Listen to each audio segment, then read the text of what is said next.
Hello दोस्तों, कैसे हैं आप लोग। आज हम लेट नो के इस वीडियो में बात करेंगे आयत हरीरी के बारे में। मुस्लिम कन्वर्ट स्टोरी के तहत हमारे ये दूसरा सेगमेंट। चलिए शुरू करते हैं बिना वक्त गवाए और सुनते हैं उन्हीं के ज़बानी। बात उन दिनों की है, यानी कि खाड़ी युद्ध गल्फ वार का है, जंग खलीज का है। 1989 यानी 1989 ईस्वी की है कि जब इराक़ ने कुवैत पर कब्ज़ा कर लिया और सऊदी अरब के बुलाए पर अमेरिकी फ़ौजें वहां पहुंची, तो मेरा गुड लक रहा, मेरी खुशनसीबी रही कि मैं भी उन 200 औरतों में शामिल थी जो इस फ़ौज का हिस्सा थी और मैं दम्माम छावनी कैंटोनमेंट में तैनात हुई। मैं वहां क्वार्टर मास्टर की भूमिका निभा रही थी। क्वार्टर मास्टर बोलते हैं जो सेना को, आर्मी को खाना पहुंचाने का काम जिम्मेदारी सौंपता, खाना, डेरा वगैरह। क्वार्टर मास्टर की भूमिका निभा रही थी। हमारी बटालियन में 1000 फौजी थे, 5 कंपनियों के, जिसमें 200 औरतें थीं और मैं भी उन 200 औरतों में थी। क्वार्टर मास्टर की हैसियत से मेरी ड्यूटी फ़ौजियों के लिए कपड़े, खाना और डेरा रसद का इंतज़ाम करने के लिए हमें मकामी तौर पे लोकल तौर पर तरह तरह की चीज़ें खरीदनी पड़ती थी और बहुत सारे इंतज़ाम करने पड़ते थे और इस मकसद के लिए हमें लोकल आदमी की सख्त ज़रूरत पड़ती थी। तो हमें इसी सिलसिले में एक लेबनानी मुसलमान हुसैन हरीरी से मेरा परिचय हुआ, जो मेरे इस्लाम से तारुफ़ का कारण बना। इसी ने मुझे इस्लाम से तारुफ़ कराया और बाद में मेरा रफ़ीक़े सफ़र तय पाया, यानी कि मेरा हमसफ़र भी बाद में यही बना। अब सुनते हैं और पूरी डिटेल से कहानी। हुआ यूँ कि कुछ ही दिनों में मैंने अंदाज़ा लगा लिया, यानी ये आयत हरीरी बता रही है कि मैं कुछ ही दिनों मैंने अंदाज़ा लगा लिया कि हुसैन हरीरी, यानी कि जो एक लेबनानी मुसलमान था, हुसैन हरीरी, जो लोकल आदमी के तौर पर काम कर रहा था वहाँ पर, चूँकि वहाँ पर लोकल इंतज़ाम बात भी करना था काफ़ी। तो हुसैन हरीरी एक मुनफरिद किरदार और अखलाक का मालिक था, यानी एक अलग तरह का उसका किरदार था और उसका अखलाक भी बड़ा ज़बरदस्त था। And I had experience sofa, और मुझे इस तरह का एक्सपीरियंस था कि अमेरिकी मर्दों की अक्सरियत, यानी अमेरिकी मर्दों की अक्सरियत औरत के मामले में बहुत ही गैर संजीदा, यानी कि सीरियस नहीं है, यानी कि हल्के में लेते हैं औरतों को। उनकी नज़र में औरतें बस ऐश व तफरीह का ज़रिया, यानी कि सिर्फ मनोरंजन का साधन ही समझते हैं औरत को, और अपने अमल से वे औरतों के साथ एहतराम यानी इज्जत का तरीका नहीं अपनाते, और जैसे ही उन्हें मौका मिलता है वे औरत का मजाक उड़ाने, उसका बेइज्जती करने, इंसल्ट करने में या हवस का निशाना बनाने में नहीं चूकते हैं। लेकिन हुसैन हरीरी का रवैया इससे बिल्कुल अलग था। वह दिन का बड़ा हिस्सा मेरे साथ बिताता, लेकिन कभी भूल कर भी उसने कोई छिछोरी हरकत ना की। वक़ार और संजीदगी उसकी शख्सियत का हिस्सा था, ज़रूरी हिस्सा था। मान और मर्यादा उसकी शख्सियत का ज़रूरी हिस्सा था। मैं उसकी आँखों में अमेरिकी मर्दों की तरह कभी सेक्सुअल एपेटाइट, जिनसी भूख नहीं देखी। वह कभी बेबाकी से मुझसे निगाहें दो चार नहीं करता और आम तौर से नज़रें चुराकर, नज़रें झुकाकर अदब के साथ पेश आता। वह कभी भी बेबाकी से मुझसे निगाहें दो चार नहीं करता और आम तौर से नज़रें झुकाकर अदब के साथ, इज्जत के साथ पेश आता। इस बारे में मैंने हुसैन हरीरी से बात की तो उसने बताया कि इस्लाम गैर औरतों से, गैर मरहम से बेतकल्लुफ़ मेल मिलाप, यानी कि आज़ादाना, यानी कि फ्रीली, यानी कि बिना रोक टोक के मेल मिलाप से इस्लाम रोकता है, और एक मुसलमान के लिए अपनी बीवी के अलावा किसी और दूसरी औरत का छूना तक हराम है, मना है, प्रोहिबिटेड है। हरीरी की बात सुनकर मुझे काफ़ी आश्चर्य भी हुआ और खुशी भी हुई, और मुझे एक नई चीज़ पता चली कि हमने अमेरिका में आम अमेरिकियों की तरह ये सुन रखा था कि मुसलमान बड़े हवस परस्त, लस्टफुल होते हैं और गोरी चमड़ी वाली सुंदर औरतों को देखती हैं उनकी मतलब नज़रें इधर उधर होने लगती है और उसे हासिल करने के लिए हर तरह के प्रयास करने लगते हैं। लेकिन हुसैन हरीरी तो बिल्कुल ही अलग तरह के किरदार का मुजाहिरा कर रहा था, और औरत के हवाले से उसने जिन इस्लामी शिक्षाओं यानी कि टीचिंग्स तालीमात से मुझे इंट्रोड्यूस कराया था, वो तो इस्लाम की बिल्कुल अलग ही तस्वीर पेश कर रही थी। बस यही से मेरे मन में इस्लाम के लिए नरमी पैदा होती जा रही थी। यानी हुसैन हरीरी का जो रवैया मैंने देखा और फिर वहाँ अमेरिका में आम लोगों का बात सुना तो दोनों एक दूसरे के अपोजिट था। तब जाके मुझे अंदाज़ा हुआ कि नहीं, बात कुछ और है। तब मैंने छानबीन करना शुरू किया। मैंने इस ख्वाहिश का इजहार किया कि वो मुझे इस्लाम के बारे में इंट्रोड्यूस कराए और कुछ लिटरेचर ला कर दे। तब उसने मुझे एक कुरान शरीफ का, एक कुरान का द होली बुक का अंग्रेज़ी ट्रांसलेशन ला कर दिया, एक अंग्रेज़ी तर्जुमा ला कर दिया। तो कुरान की जो लिखावट थी, जो उसके अंदर बातचीत कहने का और जो तरीक़ा था, उसकी जो शैली थी, उसका जो स्टाइल था, उसके बातों की जो हक़ाइक़ थी, उसने मुझे अपने अंदर समेट लिया और कुरान की शैली मुझे अपने साथ बहा कर ले गई। मैंने पढ़ा कि कुरान की टीचिंग्स बेहद ही आसान और सिंपल है और प्रैक्टिकल है, दिमाग पर एकदम खरी उतरती है। क्रिश्चियनिटी, ईसाईयत जो मेरा धर्म था, ईसाई धर्म में ट्रिनिटी यानी कि Father, Son and Holy Spirit, तीन खुदा, ट्राइथेज्म, त्रिवाद का कॉन्सेप्ट मुझे कभी समझ में ना आया। और यही हाल कफ़ारे, प्रायश्चित और पैदाइशी गुनाहगार की कॉन्सेप्ट्स का भी था, पैदाइशी गुनाहगार की धारणाओं का भी था। लेकिन आम लोगों की तरह मैं भी उन अकीदों को बिना सोचे समझे अपनाए हुए थी। लेकिन जब से मैंने कुरान पढ़ा है तो बिल्कुल ही नई दुनिया नज़र आई। यहाँ वन गॉड, एक खुदा का कॉन्सेप्ट बिल्कुल क्रिस्टल क्लियर वाज़ेह थी। खुदा एक है, उसका कोई शरीक और साझी नहीं, यानी कोई उसका साझीदार नहीं, और हर तरह की अथॉरिटी, अधिकार और पूरे यूनिवर्स का बागडोर उसी के हाथ में, पूरी कायनात की बागडोर उसी के हाथ में है। इंसान को अक्ल, समझबूझ और जजमेंट यानी सोचने समझने की ताकत देकर एक ख़ास वक्त के लिए इस दुनिया में इसलिए भेजा जाता है ताकि अल्लाह देखे, खुदा देखे, गॉड देखे कि वह यहाँ मुख्तलिफ़ अलग अलग मामलों में अपनी मर्ज़ी चलाता है या खुदा के हुक्मों को फॉलो करता है, यानी कि खुदा के हुक्मों के मुताबिक अपनी ज़िंदगी बिताता है, कि अपनी मन मर्जी करता है और नफ्स की पैरवी करता है। और ये कॉन्सेप्ट मुझे ऐन अक्ल के मुताबिक व्यवहारिक लगी और लॉजिकल लगी, लॉजिक बेस्ड लगी कि मौत बॉडी को आती है, यानी कि मौत जो है शरीर को आती है, बॉडी को आती है, आत्मा नहीं मरता, रूह नहीं मरता। और अगर इंसान की पूरी ज़िंदगी का एक एक पल का हिसाब दिए और इंसान की पूरी ज़िंदगी के एक एक पल का हिसाब रखा जाता है, और एक दिन आएगा, one time will come when उसके सभी कामों, सभी कर्मों का हिसाब किताब होगा तथा उन्हीं अमालों के अनुसार, यानी उन्हीं कर्मों के अनुसार, उन्हीं अमालों के अनुसार उसे इनाम मिलेगा या पनिशमेंट मिलेगी, यानी कि किस तरह का उसने काम किया पूरी ज़िंदगी। अगर अच्छा किया होगा तो अच्छा मिलेगा, बुरा किया तो बुरा मिलेगा। बुरे कामों की सज़ा बुराई के अलावा और कुछ नहीं, और अच्छे कामों की सज़ा अच्छाई है।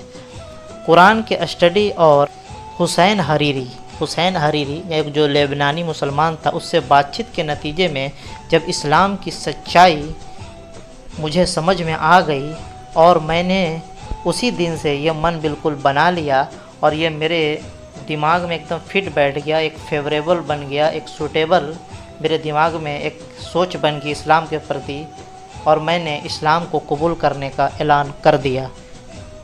हुसैन बहुत खुश था। उसने मुझे 3 बार शहादत का कलमा पढ़ाया और अंग्रेज़ी में उसका अनुवाद पढ़ाया।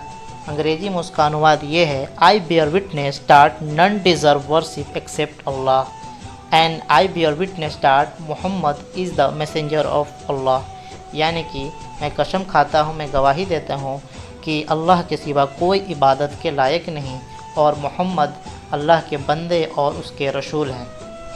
और इस तरह मैं इस्लाम के पवित्र पावन छत्र छाया में आ गए, under the Holi umbrella of Islam के अंदर में हम आ गए। इस नेमत पर मैं खुदा का जितना भी शुक्र करूं, यानी जो आयत हरीरी है वो शुक्र अदा कर रही हैं अल्लाह सुब्हानहू व तआला का, इस नेमत पर मैं खुदा का जितना भी शुक्र करूं कम है। इसके तुरंत बाद ही मैं और हुस्न हरीरी आपस में लाइफ पार्टनर बन गए, यानी कि दोनों ने शादी कर ली। मेरी ज़िंदगी एक नए इनकलाब रिवॉल्यूशन से परिचित हुई, इंट्रोड्यूस हुई। मैं 5 वक्ता नमाज पढ़ना शुरू कर दी। मैंने 5 वक्ता नमाज़ें पढ़ना शुरू कर दी। हुसैन ने मुझे सादा और सफ़ेद रंग का स्कार्फ खरीद दिया। मैं सरकारी कामों से फुर्सत पाकर अपने घर पर आती तो काला गाउन, ब्लैक गाउन पहन लेती और सिर पर काला स्कार्फ बांध लेती।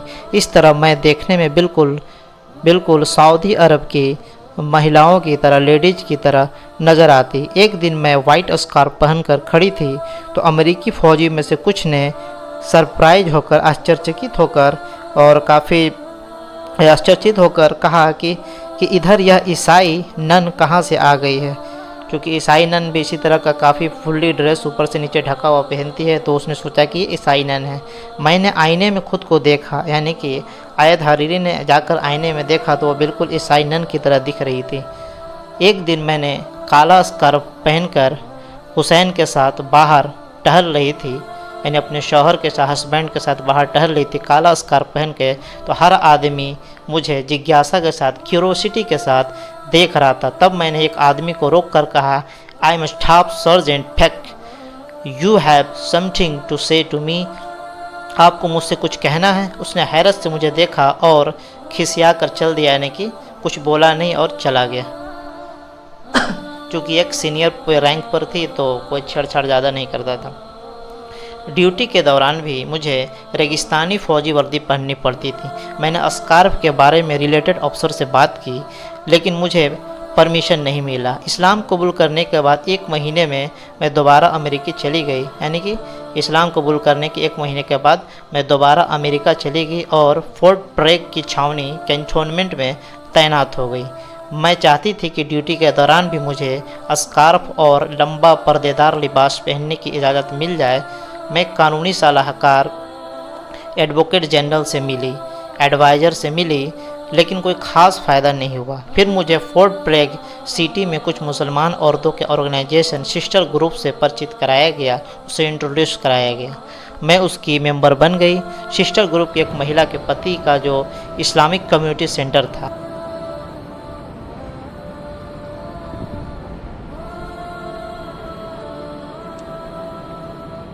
उसकी मदद से मुझे अपने अधिकारों का पता चला और मैं दोबारा जज एडवोकेट जनरल से मिली और अपने अधिकारों को, यानी रिलीजियस एक्टिविटी को, रिलीजियस राइट को के लिए अपील किया। तो मुझे ब्राउन रंग का स्कार्फ पहनने की इजाज़त मिल गई और मैं अल्लाह की मेहरबानी से सरकारी ड्यूटी में भी स्कार्फ पहनने लगी। इस तरह से मेरा यह स्कार्फ पहनने का जो एक मरहला था और मैंने इसके परमिशन ले ली और ये लीगली मेरे लिए परमिशिबल भी था। लेकिन समस्या ख़त्म नहीं हुई कि मुझे कमेंट का सामना करना पड़ता था, क्योंकि एक वहाँ के लिए एक नया माहौल था, ये एक नई तरीके के, मतलब मुझे जब स्कार्फ में देखते थे तो उन्हें एक अजब टाइप का लगता था। तो कमेंट का सामना करना पड़ा। तो मैंने बेखौफ जवाब दिया कि मैं मुसलमान हूँ, आई एम मुस्लिम एंड एक मुसलमान औरत अपने सिर को खुला नहीं रख सकती। तो ये जवाब सुनकर लोग काफ़ी प्रभावित होते और हैरत भी। लेकिन मेरा रैंक चूँकि काफ़ी ऊंचा था, मैं हाई रैंक पर थी, 6th रैंक की थी, और वो लोग जो पूछने वाले थे वो और निचले रैंक के थे, इसलिए डर कर चुपचाप वहाँ से चल देते। एक बार मेजर के इंटरव्यू में महिला अधिकारी ने मेरा स्कार्फ और पर्दे वाली लिबास को देखकर कहा कि क्या इस तरह के अधिकारों, यानी कि हुकूक को, राइट्स के लिए भी कोई गुंजाइश मौजूद है? तो मैंने कहा वाई नॉट। आई सेड, देखें, यहाँ कभी भी इस बात का ख्याल नहीं रखा जाता कि किसका क्या रिलीजन है, बल्कि एक आर्मी की हैसियत से उसके हुकूक का ख्याल रखा जाता है, उसके राइट्स का ख्याल रखा जाता है। आप ईसाई धर्म के फौजियों को हुकूक मिला हुआ है और ज्यूज यानी यहूदियों को भी ख़ास ख्याल रखा जाता है। यहूदियों को उस मेस में खाना नहीं खिलाया जाता जहाँ शुअर पका हो, यानी कि वो शुअर नहीं खाते हैं, और वो इस तरह से उनका जो मैनेजमेंट बाहर से किया जाता है। इसी तरह शादीशुदा जोड़ों को भी हक हासिल है कि शाम के टाइम वो घर चले जाते हैं और उन्हें राशन के बजाय पैसे कैश पेमेंट दे दी जाती है, ताकि वो अपने मर्ज़ी से खाने पीने की चीज़ें खरीद लें और उसको यूज करें। तो यह स्पष्ट है, इट इज़ क्लियर दैट जब धर्म और फैमिली के बेस पर डिफरेंस अलग अलग लोगों की हैसियत से सबको कुछ न कुछ छूट मिली हुई है, तो एक मुसलमान की हैसियत से मुझे यह हक़ क्यों नहीं मिल सकता कि मैं अपने अक़ीदे आस्था के रिलीजन के मुताबिक अपना सर ढक सकूं। मेरी बातें सुनकर अधिकारी अफसर सोच में पड़ गया और फिर सिर हिलाकर कहने लगा, why not, you have fully rights to do it and we will protect it. और हम इसकी हिफाजत, यानी कि उन्हें सर हिलाकर कहा कि आपको ये पूरा करने का अधिकार है और हम इसकी रक्षा भी करेंगे। इस तरह से ये खूबसूरत सा स्टोरी आयत हरीरी का कंप्लीट हुआ, जिनका ईसाई नाम पेक था। किस तरह से उन्होंने इस्लाम के बारे में मिसकंसेप्शन थी, तो फिर उन्हें धीरे धीरे लेबनानी मुसलमान हुसैन हरीरी के ज़रिए धीरे धीरे इस्लाम से कुर्बत हासिल हुई और वो इस्लाम के छत्र छाया में आ गई। तो इस तरह के काफ़ी मिसकंसेप्शन हैं, तो इस मिसकंसेप्शन को दूर करने के लिए आप जुड़ें और लोगों से जानकारियाँ हासिल करें और मीडिया के बहकावे में ना, मीडिया तो बस इधर उधर की बातें करती हैं। आप सही चीज़, सही नॉलेज की तरफ आएँ कि क्योंकि एक ही ज़िंदगी है और बस आपको अपने सच्चाई को तलाश, आप यहाँ क्यों आए हैं पहले इसका ख्याल करें, आपको क्यों भेजा गया है। बस एक खेल तमाशे के लिए तो नहीं भेज दिया गया है, ज़रूर कोई ना कोई काम हो। क्या एक अच्छा काम करने वाला और बुरा काम करने वाला दोनों का मौत के बाद सारा बराबर हो जाएगा? नहीं, मौत के बाद भी एक ज़िंदगी है जहाँ सच बोलने वाला को उनके सच्चाई का इनाम दिया जाएगा, जहाँ झूठ बोलने वाला का पकड़ा जाएगा, उनको सज़ा दी जाएगी। इस तरह से चोरों को उनको सज़ा दी जाएगी, इस तरह से डाकुओं को उनकी सज़ा दी जाएगी, इस तरह से जितने भी गुनहगार उनको सज़ा दी जाएगी।